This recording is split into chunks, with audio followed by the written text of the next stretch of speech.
Hello children, welcome back to the digital class.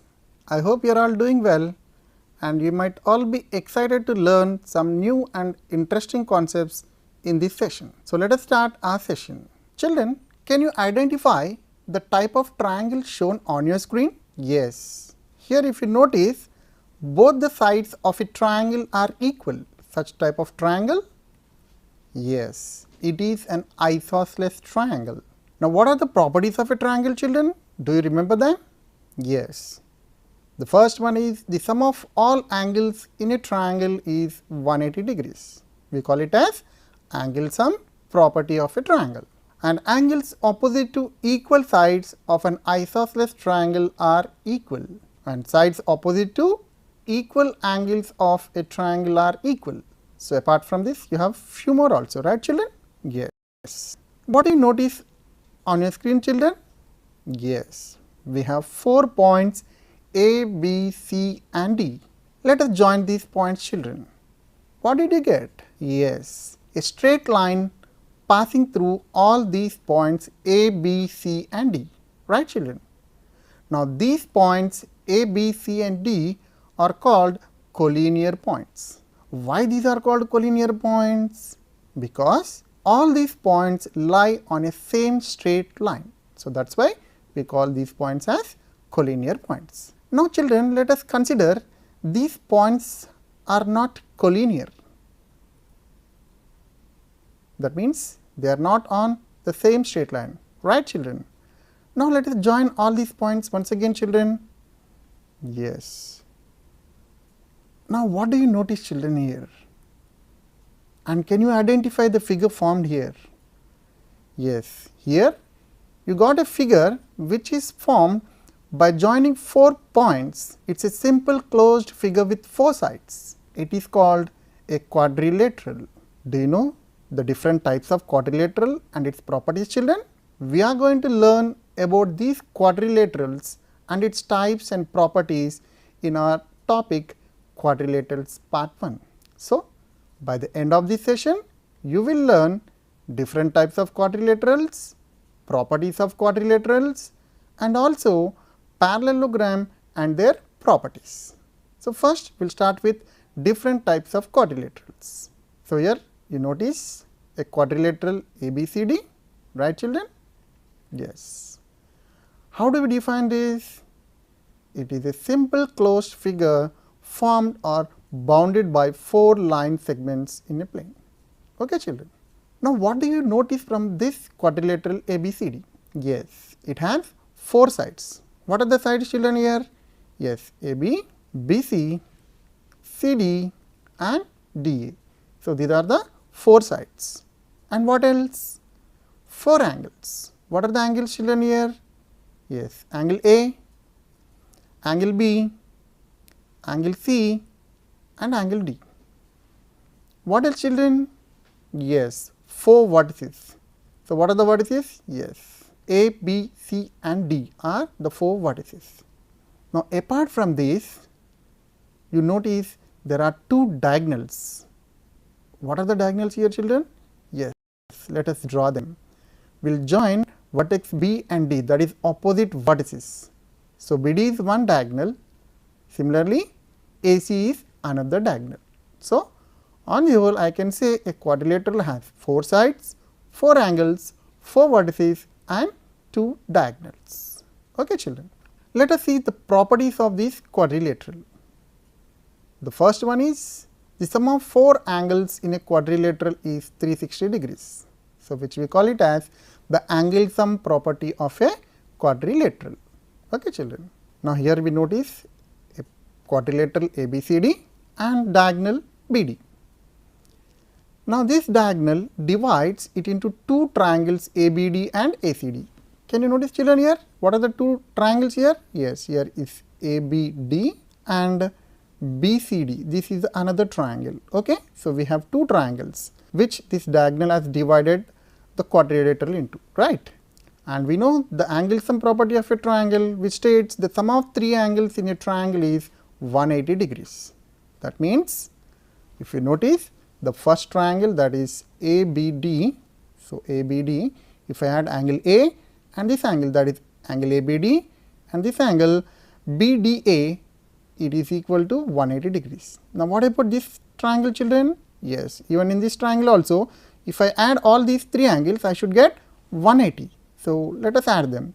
So, that is angle BDC, angle C, and this is angle CDB. So, on adding this also three angles, we get 180. Now, let us add these two angles, children, that is angles of first triangle and angles of second triangle. So, on adding them, you get 180 plus 180 in RHS. So, I will write angle A as it is in LHS, and notice angle ABD plus angle DBC. So, angle ABD. So, this part, that is this angle, and angle DBC, this part. So, if you add these two parts, what do you get, children? This total part. This total part is nothing but angle B. So, sum of these two angles is angle B. And angle C as it is, children, we are not going to change. Angle C as it is we are writing. Then there are two more angles left here. There is angle BDA and angle CDB. So, angle BDA, that means this part, and angle CDB means this part. So, if I add these two parts, what do you get, children? This total angle, that is angle D. So, I get angle D. The sum of these two angles, 180 plus 180 is 360. So, that means angle A plus angle B plus angle C plus angle D is 360 degrees. Hence, I can say the sum of four angles in a quadrilateral is 360 degrees. So, this is the angle sum property of a quadrilateral. Now, let us move on to the types of quadrilaterals. Now, here also we have a four-sided figure, a quadrilateral, right? Here this one, it is a four-sided figure, it is a quadrilateral, but in this quadrilateral, you will notice that one pair of opposite sides, that is AB and DC, are parallel to each other. Such type of quadrilateral is called a trapezium. So, how do we define trapezium, children? Yes, a quadrilateral in which a pair of opposite sides are parallel is called a trapezium. So, this is one type of quadrilateral. Let us move on to our next type. So, let us take a special case of a trapezium. Okay, children. So, in this trapezium ABCD, here AD and BC both are equal. So, what are AD and BC, children, here? Yes, these two are non-parallel sides, right? Only these one pair of opposite sides are parallel, then these two pair of sides are non-parallel sides. Now, whenever the non-parallel sides of a trapezium are same or equal, we call it as an isosceles trapezium. So, how do we define, children? If in a trapezium non-parallel sides are equal, then it is called as an isosceles trapezium. Let us consider the next type of quadrilateral. So, here again we have a quadrilateral ABCD, but here we can notice AB is parallel to CD. So, here opposite one pair of opposite side, that is AB and CD both are parallel to each other, and also we have AD parallel to BC. That means both the pairs of opposite sides of this quadrilateral are parallel. Now, such type of quadrilateral is called a parallelogram. So, how do you define, children? A quadrilateral in which both pairs of opposite sides are parallel is called a parallelogram. Let us move on to our next type. So, I am taking a quadrilateral, and here this quadrilateral is nothing but a parallelogram I am considering. Now, this parallelogram ABCD, in which all angles, if you notice, angle A, angle B, angle C, angle D, all are equal. That means all angles are equal means each angle is 90 degrees. So, angle A is equal to angle B is equal to angle C equal to angle D equal to 90 degrees. So, such type of parallelogram, okay, it is actually a parallelogram which is one type of a quadrilateral. Now, this type of parallelogram is called a rectangle. So, how do you define a rectangle, children? A parallelogram in which all its angles are equal is called a rectangle. So, already parallelogram means opposite sides are equal. Apart from that, if all the angles are also equal and equal to 90 degrees each, we call it as a rectangle. Let us move on to our next type. Let us consider a quadrilateral ABCD in which all the sides are equal, that is AB equal to BC equal to CD equal to DA. Now, such type of parallelogram is called a rhombus. So, how do we define rhombus, children? A parallelogram in which its adjacent sides are equal is called a rhombus. If you notice, this is a parallelogram in which only the opposite sides are equal. Suppose if these two adjacent sides are also equal, then it becomes a rhombus ABCD. Okay, children, that means in rhombus all four sides are equal. Let us move on to our next type of quadrilateral. Again, I will consider a parallelogram, okay, ABCD, in which again all the sides are equal, that is AB equal to BC equal to CD equal to DA, and apart from that I will consider all four angles, that is angle A, angle B and angle C and angle D, all are equal. So, since they are equal, that means each is 90 degrees. So, such type of parallelogram is called a square. So, how do you define a square? A parallelogram in which its adjacent sides are equal and all its angles are 90 degrees is called a square. So, in this parallelogram the adjacent sides are equal and also all the angles, all the four angles are equal and they are equal to each 90 degrees, then we call it as a square. Let us move on to our next type, that is again a quadrilateral we are considering ABCD. Now, in this quadrilateral ABCD, adjacent sides, that is AD is equal to CD. So, we have AD and CD both are equal, and also we have other adjacent pair, that is AB and BC, they are also same. Now, such type of quadrilateral is called a kite. So, a quadrilateral in which two pairs of adjacent sides are equal is called a kite. So, children, we have learned what a quadrilateral is and also we have learned the different types of quadrilaterals. Now, based on these concepts that you have learned, let us see a few concepts and try to answer them. Okay, children. Children, can you say a rhombus is a square, but all squares are not rhombuses? Yes, you are right. We cannot say that a rhombus is a square, because a square is a rhombus, because if all sides are equal, it is a rhombus. So, in a square all sides are equal, but a rhombus is not a square. Why? Because in a square all angles also should be equal and equal to 90 degrees, but in rhombus all the angles are not equal and they are not equal to 90 degrees. So, that is why a rhombus is not a square, whereas a square is a rhombus. Similarly, all rectangles are parallelograms, but all parallelograms are not rectangles. So, these are very important concepts, children, that you need to remember. Okay. So, let us learn about the properties of parallelogram, children, now.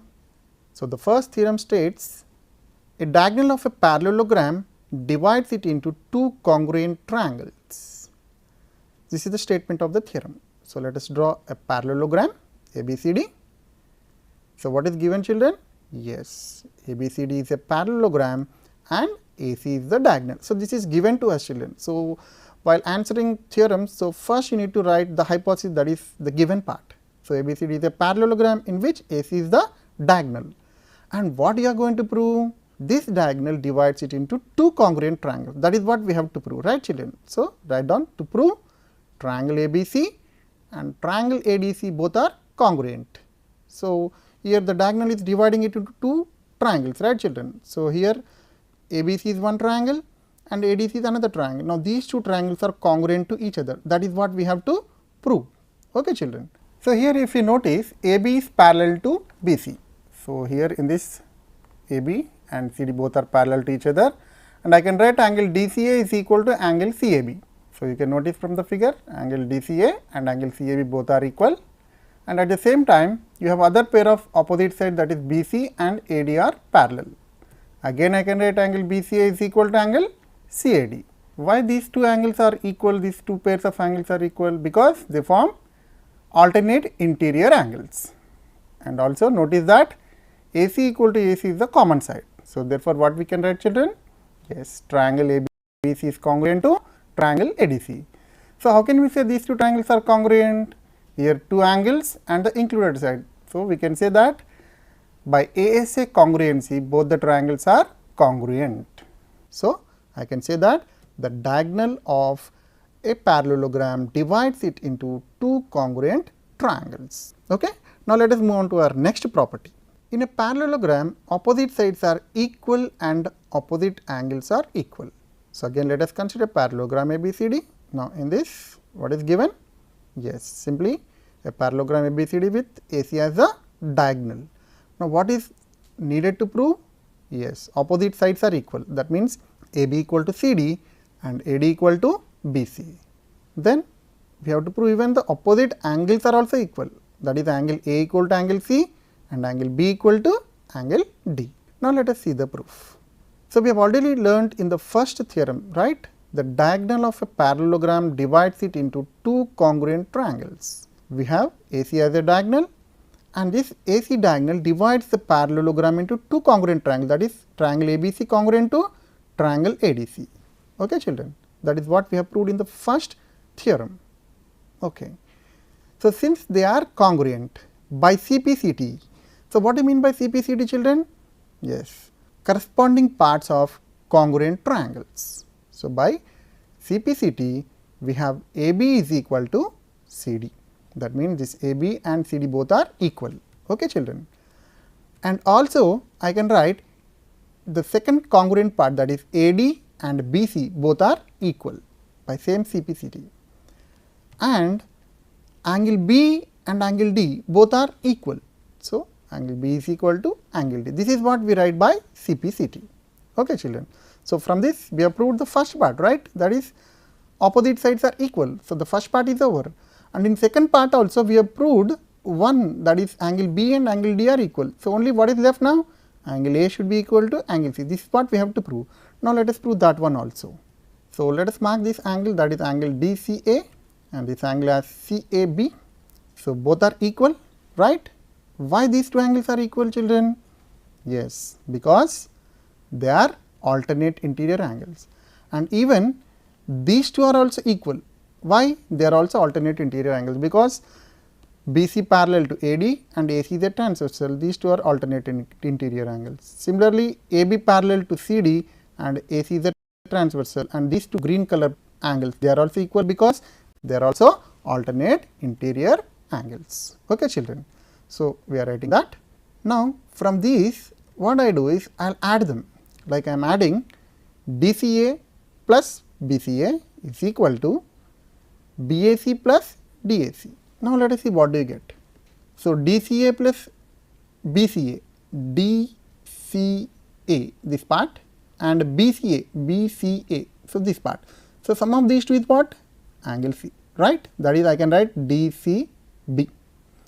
Then we are adding, so BAC this part, green part, and DAC, DAC is again this part. So, sum of these two angles is what? This one, A. I can write that as angle DAB. So, now we have proved angle A and angle C are also equal. So, hence I can say opposite sides are equal and opposite angles are also equal. So, let us move on to our next, say, property of parallelogram. If each pair of opposite sides of a quadrilateral is equal, then it is a parallelogram. So, let us understand this. So, each pair of opposite sides of a quadrilateral. So, quadrilateral ABCD is given, okay, and in this we have AB and CD both are equal, okay, and also AD and BC are equal. So, both the pairs of opposite sides are equal. Now, whenever both the pairs of opposite sides are equal in a quadrilateral, that quadrilateral becomes a parallelogram. So, this is the theorem 3. So, let us move on to our next theorem, that is 4. In a quadrilateral, if each pair of opposite angles are equal, then it is a parallelogram. So, let us consider a quadrilateral ABCD. Now, in this opposite angles are equal, that means angle A and C are equal and angle B and D are also equal. Now, whenever you have such opposite pairs of angles are equal in a quadrilateral, then that quadrilateral becomes a parallelogram. Okay, children. Now, let us move on to our next theorem, that is the diagonals of a parallelogram bisect each other. Now, let us prove this. So, consider a parallelogram ABCD. Okay. Now, in this AC and BD both are diagonals intersecting at O.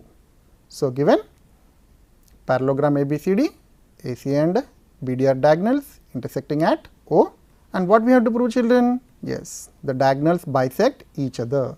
So, what do you mean by bisecting, children? That means this point O, okay, is exactly midpoint of AC and also it is midpoint of DB or BD.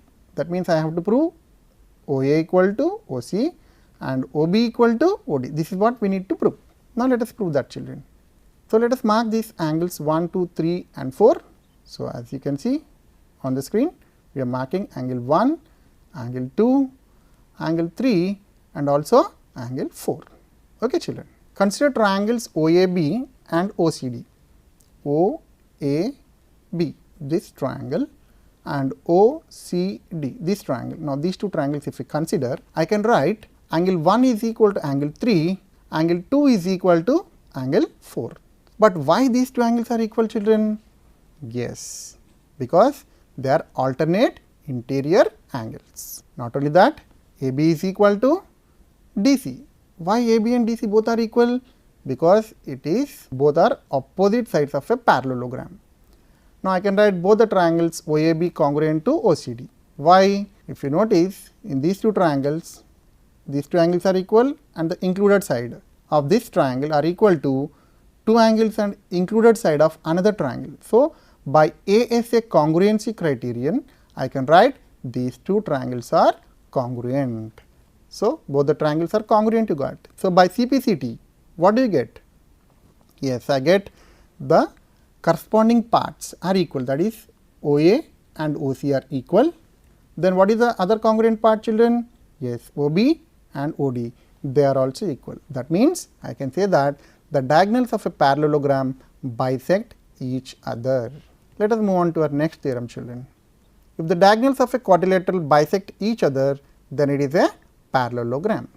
So, we will consider a quadrilateral ABCD in which diagonals AC and BD intersect at O and they bisect each other. Bisecting means just now we have seen it divides, like OA is equal to OC and OB is equal to OD. Then in that case we can say that that quadrilateral is a parallelogram. Got it, children? So, children, till now we have learnt what actually a quadrilateral is and also the different types of quadrilaterals and also the properties of quadrilaterals as well as parallelograms. Now, let us apply these concepts that we have already learnt in solving few problems. Let us start with the first problem. Show that the diagonal of a rhombus divide it into 4 congruent triangles. Let us start with the solution. So, let us consider a rhombus ABCD and diagonals AC and BD, both are intersecting at O, okay? And the diagonals of a rhombus bisect each other perpendicularly, that we have already learnt as one of the property of a rhombus, okay, children? That means, I can write OA equal to OC and OB equal to OD. So, that is the meaning of bisecting each other, right, children? We have already learnt. Also, I can write all the sides are equal in a rhombus. That means, all these 4 sides, that is AB, BC, CD and D all are equal because it is a rhombus, okay, children? Now, in triangles AOB and COB, that is triangle AOB and COB, these two triangles, if you consider these two are adjacent triangles, right?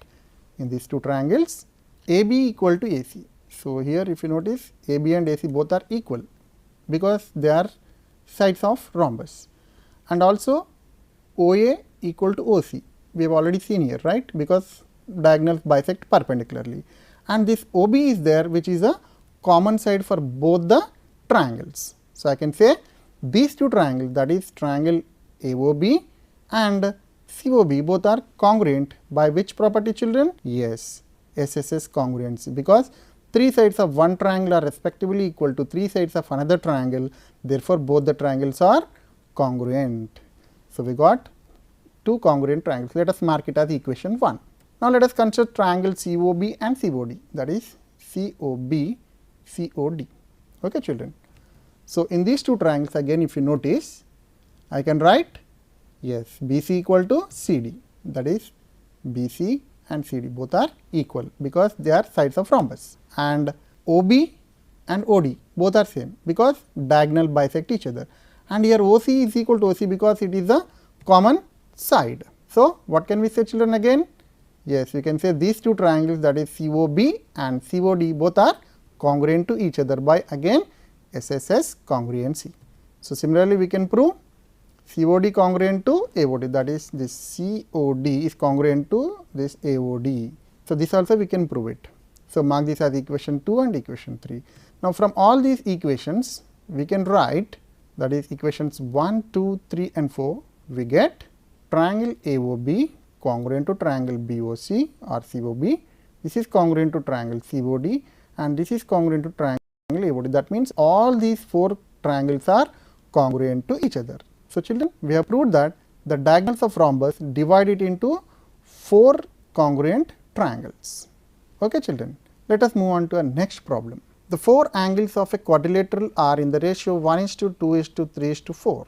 Find the measure of each angle of the quadrilateral. Let us start with the solution.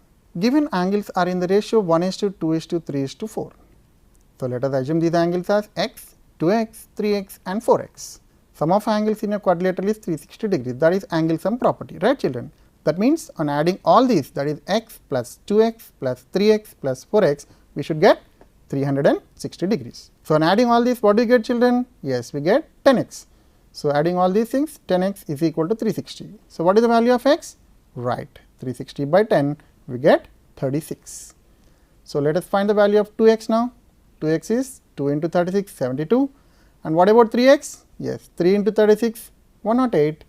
And finally, we have 4x, that is 4 into 36, we get 144. So, the 4 angles are 36 degrees, 72 degrees, 108 degrees and 144 degrees. So, children, till now we have learnt the applications of the concept that we have learnt about quadrilaterals, types of quadrilaterals and properties of quadrilaterals. Okay, children.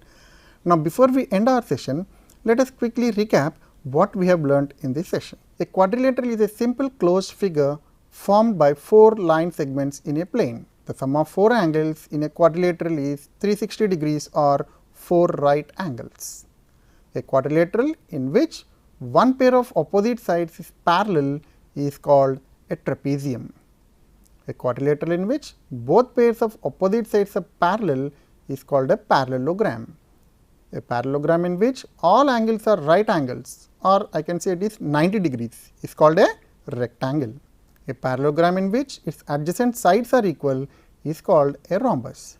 A parallelogram in which its adjacent sides are equal and all angles are equal is called a square. A diagonal of a parallelogram divides it into 2 congruent triangles. The diagonal of a parallelogram bisect each other.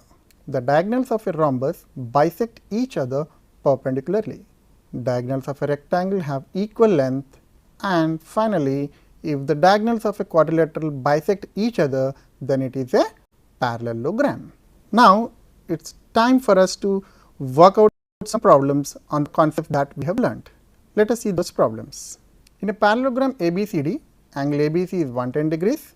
Find the other angles of the parallelogram. The opposite angles of a parallelogram are 3x minus 12 degrees and x plus 28 degrees. Find the measure of each angle of the parallelogram. Prove that in a quadrilateral, if each pair of opposite angles are equal, then it is a parallelogram. The 4 angles of a quadrilateral are in the ratio 2:3:5:8. Find the measure of each angle of the quadrilateral. So, children, with this we come to the end of our session. I hope you have learnt all the concepts perfectly. So, children, we have learnt all the concepts and also we have applied these concepts in solving few problems, and I want you all to submit your assignment to your subject teacher. So, with this we come to the end of our session. We will meet in our next digital class. Until then, goodbye and take care.